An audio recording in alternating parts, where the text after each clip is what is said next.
Word up. Let me just fuck up your mind, please. Hey, yo. Let me fuck up your mind. On time, showing you the rhythm as I get ragged, get raw. Yeah, I need the man coming on, very raw. It's bust a rap, giving you much more. So, yo, one more time I come. Knucklehead flow that make you act real dumb.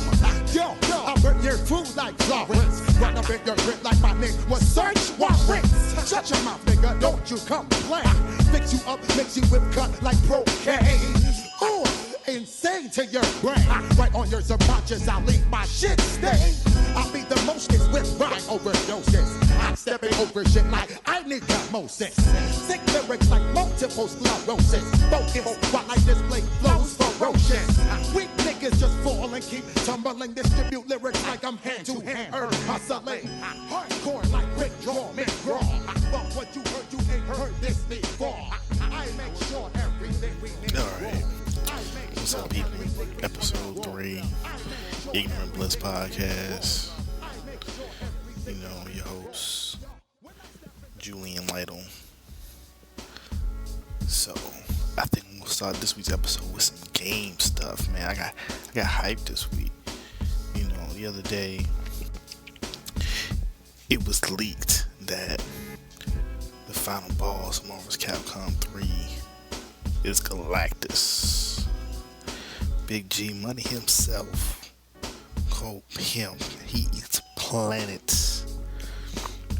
So, you know, you see the whole little boss fight on this video.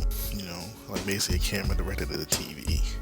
It looks dope because it seems like the mid-boss or the pre-boss fight is the power cosmic imbued Dr. Doom and Akuma. You know, they all glisten and shiny. It was all silver. You know, but you know what I'm saying? That's just a warm-up battle.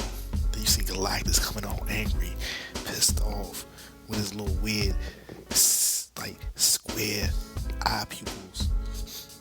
Looking all fresh. You don't even get to see the tunic, though. But he's just there. He's like, raw. Like, I'm hungry, yo. Where my Wendy's at? And y'all faking on me, getting in my way. Give me this hamburger with the fresh green on it. You know what I'm saying? Little cow meatballs for flavor. And you know, he just smacks the holy hell out you like, wow. It's kind of weird though, because in the video, the team is like Dante, Taskmaster, and Amaratu. I'm like, dang, ain't Amaratu a god? You know what I'm saying? Her power should be like mad powerful. Should be able to take out Galactus. You know, she's like a god and all, but yeah, whatever. And then also, the intro came out, right? The real extended super duper intro. It looks fresh. Cause you know what I'm saying? You got Spidey on the freaking window and he see motherfucking Rad Spencer, the Bionic Commando swing past. It's like, oh man, I gotta see what's going down because the helicarrier is getting burnt up and it's falling down. It's like, oh man, what happens to the helicarrier? You know, Storm, she's like trying to put stuff out. Then randomly, you get to this part where Felicia is hanging out with Mike Hagar, and you know what I'm saying, his little mayor sign got burnt up a little bit because you know he running for mayor of New York City, you know what I'm saying, because he's a politician, and that joint get messed up because Thor ends up, he's fighting Dormammu. Now this is one question I have. I've been reading comics for a long time, and I can just be off on this one, but how come I never seen a comic book where Thor is wrecking with Dormammu? And y'all know that? You can answer that question. Wouldn't that be a dope ass fight? A flaming head dude versus big swole blonde dude with a wind helmet and a big stone with a wood stick in the middle of it. You know what I'm saying? I think that'd be interesting. Comic book to read. You know what I'm saying? You don't need 6 issues for that. That's like 22 pages. Just wrecking. Eventually that's what we see. You got She-Hulk in there hurling stuff, and you get this one scene where you got all the bad guys walking out with the slow walk with Doom in the middle looking like a cold beast, Super Scroll flying behind them, you know, some other cats, whatever, and you know, Magneto being on Magneto. And then you see like Ryu just get punked and just going around like, oh, I can't compete with this craziness, I'm just a dude and a gay. Oh man, where my man Ken at? Me and Ken was here. It would be like the Street Fighter 2 movie, and like I could hold Dr. Doom's foot and he would hurricane and kick the bejesus out of him or something. But then he fall out, and then Wolverine sticks his hand out, gives him up, lifts him up. Let's go back in the fight. Captain America said behind me, let's go, son, let's go. Go through this fight. Then you see this ill joint looking pose.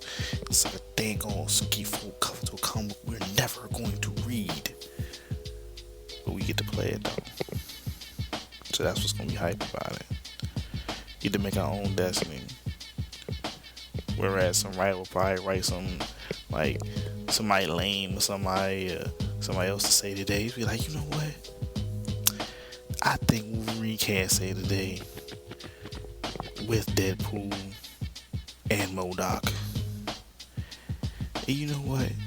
I do think Shmugorath can knock the holy heck out of Dormammu because he has a big eyeball and tentacles. That's what this game's gonna give us. But you know, I bet Capcom's people are all like, oh, what do we want to do now? We didn't want this to get out. It got out too early, you know? They probably pissed off, like, oh man, what are we gonna do now? They messed up our whole plans. If your plans wasn't at least telling people Galactus was in this game a long time ago, then your plans was kind of dumb. Because I know you want to get the fighting games fans, but there's a lot of comic book fans that probably would buy this game for a beautifully rendered version of Galactus pimp smacking the holy heck out of people, and then when you lose, eating the planet. Galactus sell things because he's awesome. He's awesome because Jack Kirby created him, designed him, gave him the ill tunic, the ill square pupils, and all that. You know, they should have been pimping this a long time ago. This shouldn't have been a leak. It's Galactus. They could have sold a collector's edition for like $140 if they would have put a freaking Galactus figure in it. I would have bought it. Heck, I'm so true about Galactus. When I first got the HeroClix, I traveled to Philly just to get my 16-inch tall, whatever, giant Galactus HeroClix. I still have it. I have the repaint. Cause I'm serious. It's Galactus. Marvel Legends had to build a figure. We had to get all the figures to build Galactus. I got them too. Cause Galactus is awesome. And after they're mad about the video coming out and Galactus leaking, they wanted to be a big surprise. That shouldn't be a surprise. They should have just told us. Cause the one fear we all thought was we can get another Abyss. For those who don't know, the boss in Marvel's Capcom 2 was this character they came up with called Abyss. New for the game, nothing from any freaking Marvel comic. He had 3 forms. This big armored form that just charged back and forth and punched. A green goon that shot lasers and went back and forth in the pool of goo from side to side. And in the final form, this weird orb thing and this terribly pixelated like blood monster thing that, like a beast, and it goes back and forth. Yeah, it was lame. You play this beautiful game. You know, you've been playing these games for years. You know, and you know, to get some history, you know, when they first started making Marvel fighting games, X-Men Children of the Atom, it was dope. First of all, it was dope because they had all the voice cast from the X-Men cartoon in it. Awesome. But you get to the end, and it's freaking Magneto. You're like, oh snap, Magneto, playtime has ended. Awesome sauce. The boss before him, the friggin' Juggernaut, win. Alright, next up, you're playing freaking Marvel superheroes. These guys, like, oh snap, we're gonna make the Infinity Gauntlet storyline into a fighting game.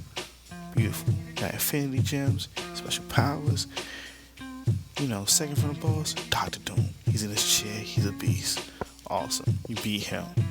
Next up, you fight Thanos. He takes all your gems away. What? And he has a super phage gem. What? awesome. His daughter or Nebula, whatever, is all beside him, like, oh, he beat your ass. You got Mephisto in the back. Death. That's how you end it. That's a boss, you know. Then they come out and break everyone's brain with X-Men vs. Street Fighter. You fight X-Men vs. Street Fighter.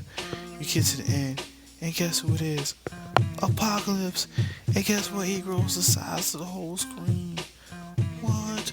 Oh, drill hand, punch, other craziness, smash. I am Apocalypse. And I was like, oh man, look at that. Everybody was like, that was hot. And then this is when Capcom started getting lazy. Came out with my own superheroes for Street Fighter.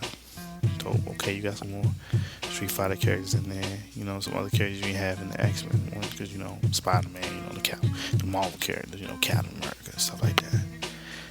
You get to the end, and you fighting freaking Apocalypse again. You be like, what? Yo, what does Captain America, Spider-Man care about Apocalypse? They don't fight him. But it's like, you know what? Whatever, I'm gonna beat the heck out of this joint. But then you get up and say, what? Who's that? Yo, it's Cyber Akuma. Like, what? Apocalypse, augmented Akuma, gave him some extra arms. Bad. That was kind of tough, you know what I'm saying? Like, cybernetic Terminator Akuma. Like, word. It kind of, you know, made it a little bit better. They reused the boss. Then, they made itself up for it. Marvel vs. Capcom. You got Strider in the game. Ain't nobody seen Strider from Genesis. They got Mega Man in the fighting game, looking all flossy. They put War Machine in the game. You're like, what? Black Iron Man, we winning. Cut to the chase. You get to the boss, and it's freaking Onslaught. What? Onslaught. Crazy Charles with the evil intent from Magneto. And guess what? He does a Juggernaut head crush, because you know what? He stole the freaking Ceterac gem. I was like, oh man, this joint's on point. This is what they doing. You playing all this, and then you wait for all this time. You play, see this game. Marvel's Capcom 2 has every figure ever in it. Every character they ever had in one before. And new people like Cable. And you get this weak ass boss. Yeah, that was like the worst part of the game. And now they was holding out on Galactus. They should say at the beginning, guess what? We ain't mess up again with a whack ass boss. We got you the good shit. Galactus. Wow. And you would have heard cheers. They probably even got more pre-orders. The game's gonna be successful. But hey, the leak was probably the best thing that happened to them. You know, a little video was cool. But you know, they released some more characters. It doesn't matter. Galactus, people. Galactus. G-Money. The original G-Unit.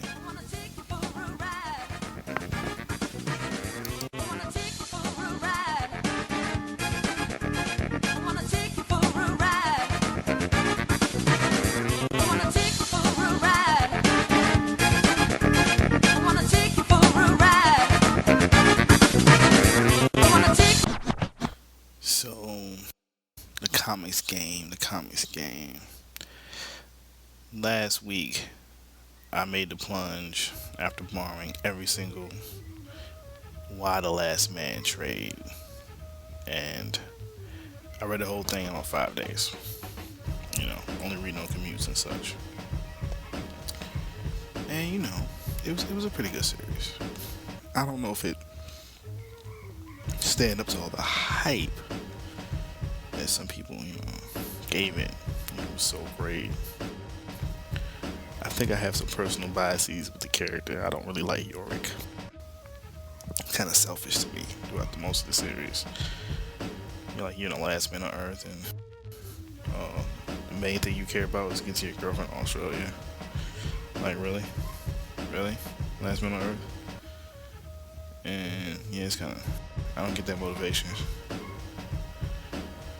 But, you know, overall it's a good series. 355 was dope. You know, let's just put it out of the way. I won't be talking about this comic. Spoilers. If you don't know by now, even this third episode, when I talk about something, I won't talk about it. You shouldn't even listen to it. I won't have little notes or whatever on the side. hit that little info button, do something. Dr. Man, she was dope. So far, I like most of the female characters over the male characters. It had good pacing in the middle. I like the middle. You know, a lot of stuff with them going out west, doing all that craziness, the ninja, submarine stuff, Hong Kong. It was fun. Really, the last two issues, I was very unhappy. Yes, indeed, it's fun time. The death of 355 was kind of sucky.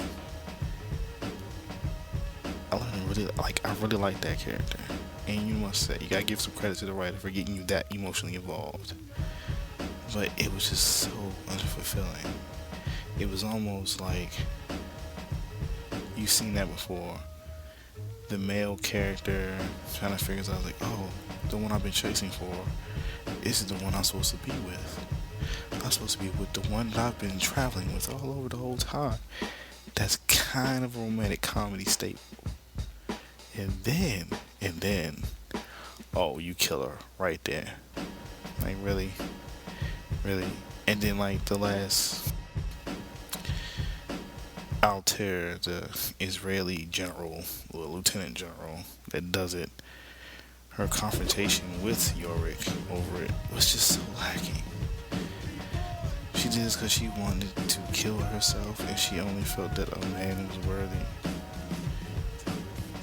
Like, really? There was freaking female ninja scientists or whatever, and like, you just needed to die by a man's hand. He wasn't even the strongest man. Like, he wasn't your equal. Like, really? The stuff with Dr. Man's father was kind of interesting. I had a feeling it was him. Like, oh, of course he had to evolve with it somehow. You know, it's kind of, you kind of see that coming down the line. Him being a scientist. But yeah, in the last issue was the old Yorick talking to the clone, and you see flashbacks to other things. I'm like, okay, yeah, it's not really for me. It's a pretty good series. You know, I give it like maybe overall, if I'm giving it like a scale, I'm gonna use the movie scale. You know, I'll give it a 2.5. You know, it doesn't. It's not really knocking me out of the park. There's other stories. I guess it's with concepts. It might make for a good TV show. It was very episodic. They skipped over a lot of time. It could work as a TV show, but if it does, I think they should make some changes. You know, add some more motivations to some other characters, a little bit more believable.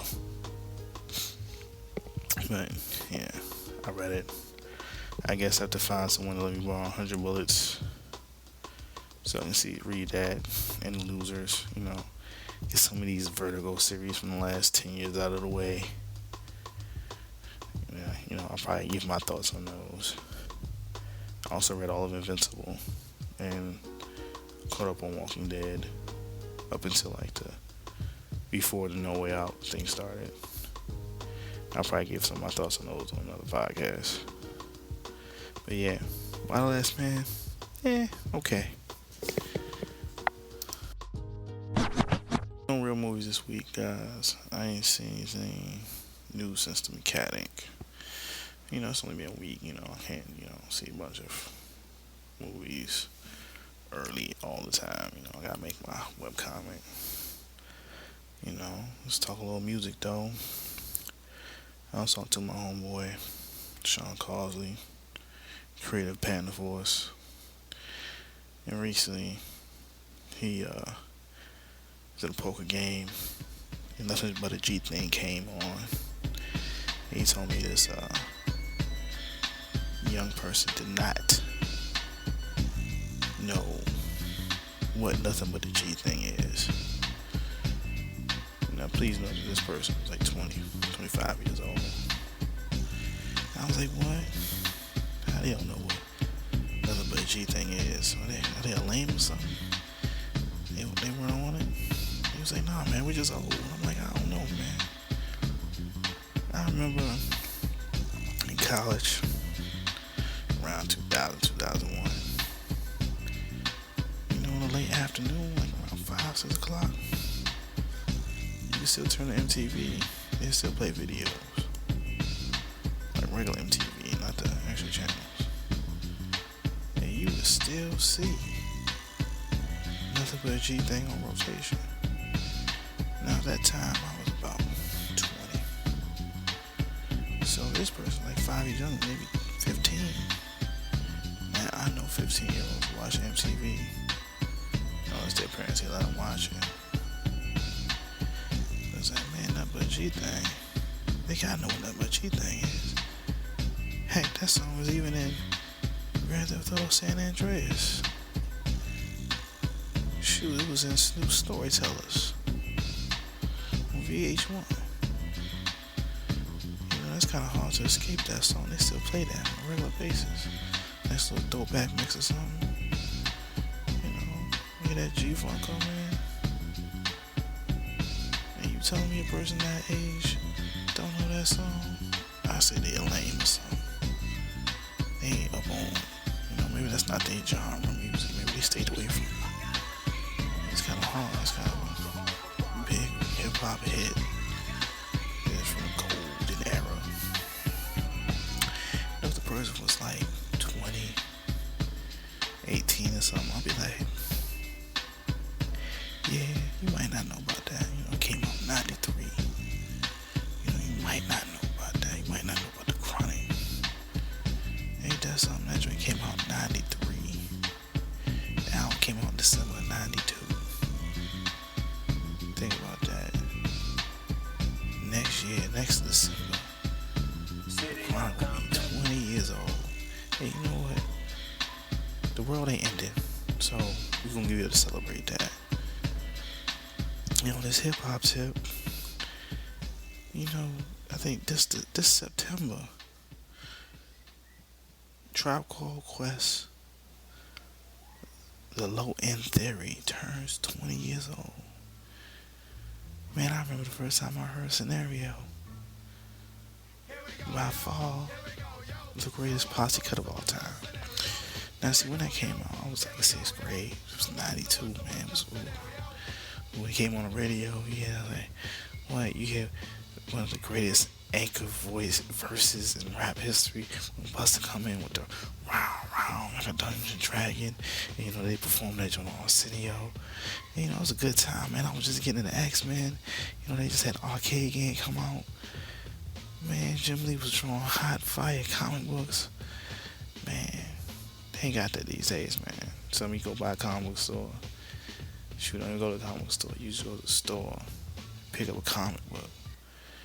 You get in the car, you know what I'm saying, your parents might take you back home. You hear the radio Scenario coming on, you flipping the pages, you see Colossus get dropped through the X-Mansion. Wow. You know what I'm saying? Gamma Wolverine calling to the sewers. You know what I'm saying? They play It Tag on Charles. Man, he was coming down with that fresh robe from Asteroid M. Looking like a beast. All at the same time. Fresh. On another music note, one of my favorite groups, Hercules and Love Affair, just came out with a new album this week in the UK. I haven't heard it yet. But they did release this nice, like a reference mix on this music blog, Fact. You know, it's like of all the stuff I guess that influenced this album. Hercules Love Affair is like a new disco house group, basically formed by like a DJ. He's like kind of cycles out different musicians and members for like I guess each project. First album was fire, self-titled Hercules Love Affair, came out 2 years ago. New joint, I can't wait to hear it. That little mix they did, just it's a good classic house. Sound real good. a little groove to it. You know, might have to play that. You know, when I beat people up online. You know, placement for my old song. You know, take it for a ride. You know, that's my jam. But yeah, you know, that's my little thoughts on some music. Looking forward to Hercules Love Affair. Reminiscing on nothing but a G thing. And being freaking dumbfounded. It's almost been 20 years since the Low End Theory came. Ain't that something?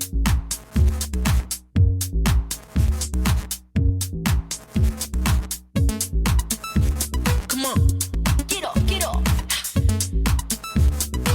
Come, get up, get up. Come, get up, get up. Get up. My heart is now in a higher place, free from your hands. I have my own space.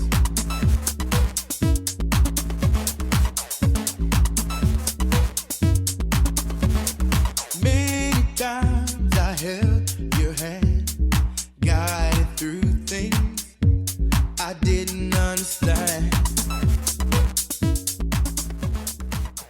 So, this week, I had a nice interview pop up in the Washington City paper. It's basically me talking about me, a little bit about Ants and what I do. Hopefully, you know, this is another step on Ants getting a little bit bigger, more out there. So far, I've been getting good feedback on that and the show, and you know, the comics usual. For those who want to know, who listen to this and don't read the comic, it's at Ants, A-N-T-S, spelled correctly, not with a Z. I ain't on that urban hip hop mess. You spell Ants like you're supposed to. Dot Julian Lytle, JulianLytle.com. Update twice a week, Tuesday and Thursdays. I don't know when this is going up. It's gonna go out this week. It might not go up on Wednesday. Yeah. So, I think that's about it. You want to follow me on Twitter? Twitter.com, Julian Lytle. Maybe next week have a movie to talk about. Maybe we talk about the Oscars. We might have saved that till after the Oscars, you know. Let's not guess on what they're gonna pick. Let's just talk about how they messed up on what they didn't pick. Cause I don't know. I don't like the King's Speech, but 12 nominations. It was good, but it wasn't that good. Come on now. Thanks to everybody who listened to this. Thanks to everybody who gave me feedback. For right now, just holler at me on the Twitter or on the blog post, ignorant-bliss.com, and we're gonna play out on whatever music I put on the fade out. Holla at your boy. Deuces.